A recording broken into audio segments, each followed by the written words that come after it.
आष्ठा से 5 किलोमीटर दूर ग्राम शोभाखेड़ी में स्थित देव राजवेल धाम नगरी में बाबा का मंदिर आस्था और चमत्कारों का केंद्र स्थल है। बताया जाता है कि इस मंदिर से कोई भी भक्त खाली नहीं लौटता। सच्चे मन से जो भी बाबा की पूजा अर्चना व जलाभिषेक करता है, उनकी मुरादें अवश्य पूरी होती है। भक्तों का मानना है कि बाबा देव राजवेल धाम परम दयालु है। इनके दर से कोई भी भक्त खाली हाथ नहीं लौटता, मुरादें अवश्य पूरी होती है। इस मंदिर के बारे में कहा जाता है कि यहाँ आने वालों की मुरादें तुरंत ही पूरी होती है। यहाँ कुदरत की खूबसूरती के दर्शन के साथ ही अद्भुत तरह की अनुभूति होती है। देव राजवेल धाम देवनगरी ग्राम शोभाखेड़ी में नहीं बल्कि दूर दराज देश विदेश से भी यहाँ हजारों की तादाद में श्रद्धालु आते हैं। यहाँ पर तमाम प्रकार की बीमारी का इलाज दर्शन करने से ही दूर हो जाता है। यहाँ तक कि जिस महिला को संतान नहीं होती है, यहाँ आने पर उनको भी संतान की प्राप्ति होती है। बाबा निसंतान महिला की गोद भरते हैं, इसलिए यहाँ पर रोजाना हजारों भक्तों की भीड़ लगी रहती है। जब न्यूज़ 21 से संवाददाता कुमेर सिंह आंवले ने इस चमत्कारी देव राजवेल नगरी धाम के बारे में भक्तों से बात की, तो सुनिए उन्होंने क्या कुछ कहा। कुमेर सिंह आंवले की रिपोर्ट।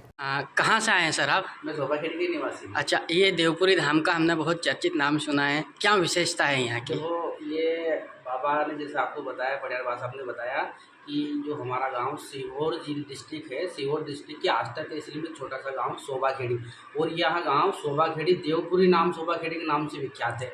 यहाँ पर दूर दूर के जैसे खंडवा हुआ, अपने मतलब अपने महाराष्ट्र के हुए, नागपुर के हुए, बड़े बड़े दूर दूर के लोग अपने दुख को लेकर यहाँ बाबा के डोली पर आते हैं। भूत पिशाच चुड़ैल जादू टोना मूठ मारना, जितने भी ये काला जादू के हैं, जिनके शरीर के ऊपर कोई प्रेत आत्मा आ जाती है, कोई अधोगति में मर जाता है उसके प्रेत आत्मा आती है, कोई घूमना है, आग फुपाना छुपाना है, बाबा के यहाँ आते हैं। डेली पर फिरात लगती है बाबा के पास में, और तुरंत ही उनको यहीं तुरंत 5 मिनट के अंदर में उनके वो भस्म कर देते हैं, या फिर उनके शरीर से बाधा हमेशा के लिए खत्म। अच्छा, कोई देखो मैं इसी गाँव का हूँ, मैं इसी गाँव का निवासी हूँ। मैंने बचपन से बाबा को देखा है। मैंने कई ऐसे केस भी देखे हैं कि जो चिल्लाते आते थे, चीच मार के आते थे, बड़े बड़े रोष में आते थे, और बाबा की डेली पे आने के बाद में शून्य हो गए, जीरो हो गए, भस्म हो गए, नष्ट हो गए।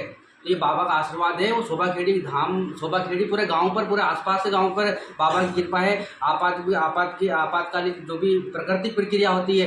अच्छा, बाबा के यहाँ पर आने से पहले क्या यहाँ पर नंबर लगाना पड़ता है या फ़ोन लगाना पड़ता है या टोकन मिलता है, क्या है? ऐसा कुछ नहीं है। बाबा का द्वार सबके लिए खुला है। हर रोज बैठक डेली होती है, जिसको जैसी अपनी मनोकामना है। देखिए, ये कलयुग है, इसमें ईश्वर भी है। कई लोग मानते नहीं कि ईश्वर नहीं है, भगवान नहीं है, देवता नहीं, पर देवता भी है, ईश्वर भी है, और ये सब आस्था के ऊपर निर्भर रहता है। जिसकी जैसी इच्छा भावना आस्था रहती, उसका दुख भी कटता है। बाबा के दरबार में जो भी मनोकामना लेके आता है, उसकी मनोकामना पूर्ण होती है। बैठक में बाबा साहब से व्यक्तिगत चर्चा नहीं होती है, और यह मन्नत करके चला जाता है तो उसकी भी मन्नत पूरी होती है। हमने सुना है यहाँ पर जो महिलाओं को बच्चे नहीं होते हैं, संतान नहीं होती है, क्या देव नारायण बाबा की कृपा से क्या उनकी यहाँ से गोद भराई जाती है? जी, ऐसा है कि ये प्राकृतिक आपदा नहीं होनी चाहिए।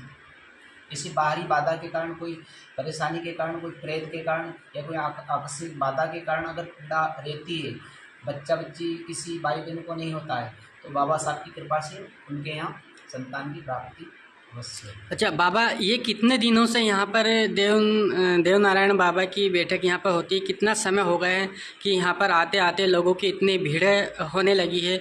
हजारों लोग आते हैं यहाँ पर और उनकी मनोकामना पूरी होती है यहाँ से। ये करीबन 100 साल से ऊपर ये तो परंपरा है पूर्वजों से। ये तो हमारे पूर्वजों के ऊपर बाबा साहब का आशीर्वाद है। हमारे पिताजी, ये बड़े प्यार साहब, इनको पहले बाबा साहब का आशीर्वाद था। इनके गुजरने के बाद में 7 साल के बाद में बाबा साहब का आशीर्वाद हमारे। अच्छा, आप यहाँ पर पंडा जी हैं? जी हाँ। क्या नाम है आपका? श्री कुमान सिंह जी, पटियाला।